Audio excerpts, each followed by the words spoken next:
चलिए आज हम देखते हैं सम और विषम संख्या। अक्सर बच्चे कंफ्यूज होते हैं कौन है सम कौन है विषम, और उन्हें टीचर लिख कर बताते हैं जिसके लास्ट में 0, 2, 4, 6, 8 होता है। ये होते हैं, क्या होते हैं, तो ये जिनके वंस के प्लेस में या फिर इकाई के प्लेस में होते हैं। अगर 0 रहा, 2 रहा, 4 रहा, 6 रहा, 8 रहा, तो वो क्या होते हैं, सम संख्या। लेकिन बच्चे इसमें ये देखने के बाद वो समझ नहीं पाते हैं कि ये क्या है। हाँ, 0, 2, तो उन्हें हम जब शुरू से जब हम उन्हें बताएं सम संख्या और विषम संख्या, तो पहले उन्हें खूब प्रैक्टिस करने दें। प्रैक्टिस कैसे करेंगे, तो हम उन्हें ड्रॉ करवाएंगे, हम उन्हें चित्रों के द्वारा ड्रॉ करवाएंगे। जैसे उन्हें काउंटिंग लिखवा लीजिए 1, 2, 3, 4, 5, 6, 7, 8, 9, 10।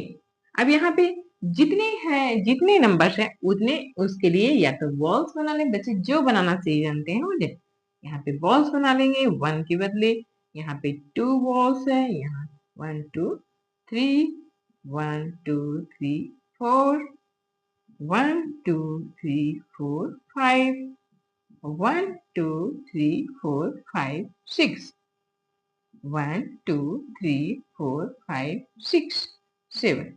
चलिए अब इतना मैंने बना लिया। अब बच्चे या तो बच्चों को शुरू से ही सिखाते जाइए बॉल्स बनाने, 10 तक बॉल्स बना ले तो ज्यादा बेटर है। 1, 2, 3, 4, 5, 6, 7, 8, 1, 2, 3, 4, 5, 6, 7, 8, 9, और यहाँ है 1, 2, 3, 4, 5, 7, 8, 9, 10। अब यहाँ देखिए, अब हम बच्चों को क्या कहेंगे कि चलो अब इनमें जैसे हमारे पास 2 हाथ होते हैं, हमारे पास 2 कान होते हैं, हमारे पास 2 आईज होते हैं, 2 चिक होते हैं, उसी प्रकार तुम भी यहाँ पे 2-2 बॉल्स की क्या करो, पेयर बनाओ। 2-2 बॉल्स के पेयर बनाओ या उनको एक बड़े सर्कल में डालो। 2-2 बॉल्स के पेयर बनाओ, यानी कि जब अब यहाँ पे इसके लिए हमने 2 के बदले 2 लड्डू बना दिए, 3 के बदले 3 लड्डू, 4 के बदले 4 लड्डू, 5 के बदले 5। अब जितने नंबर है उतने लड्डू यहाँ बन चुके हैं। अब हम क्या करेंगे, 2-2 लड्डू का क्या करेंगे, घेरा बनाएंगे। 2-2 लड्डू का घेरा बनाएंगे। तो यहाँ देखिए, यहाँ एक है तो एक का लड्डू, एक का घेरा नहीं बनेगा।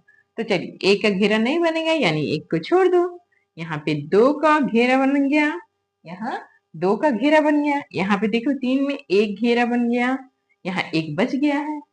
तो जो बच गया है, जिसका पूरा पूरा घेरा बन गया और जिसके पास कुछ नहीं बचता है, तो जिसके पास एक एक्स्ट्रा नहीं बचा, तो वो हो गया सम संख्या। वो क्या हो गया, सम संख्या। जिसके पास जोड़ी बराबर बन गई और एक भी नहीं बचा, तो वो हो गया सम संख्या।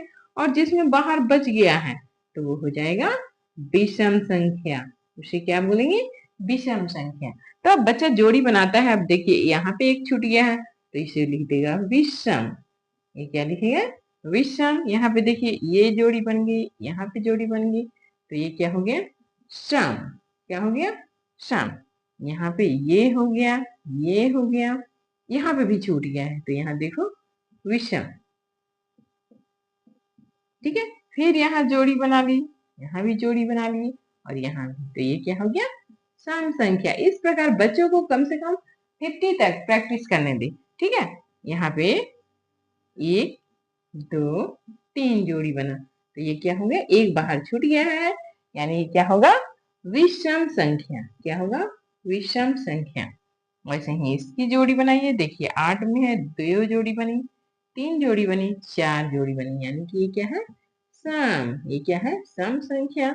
अब यहाँ देखिए, ये एक जोड़ी बनी, 2 जोड़ी बनी, 3 जोड़ी बनी, 4 जोड़ी बनी, और एक बच गया है, तो ये क्या हुआ, विषम संख्या।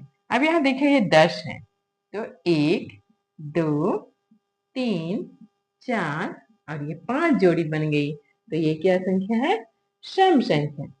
ठीक है, तो इस प्रकार हम बच्चों को सम और विषम संख्या सिखाएंगे। दूसरी प्रकार, जब बच्चे इस प्रकार सम विषम सम विषम सम विषम लिखते हैं, तो उनको लगता है कि हर एक नंबर के बाद एक सम होता है, एक विषम होता है। तो इतनी प्रैक्टिस करने के बाद क्या करेंगे, हम बच्चे के नंबर को ऊपर नीचे कर देंगे।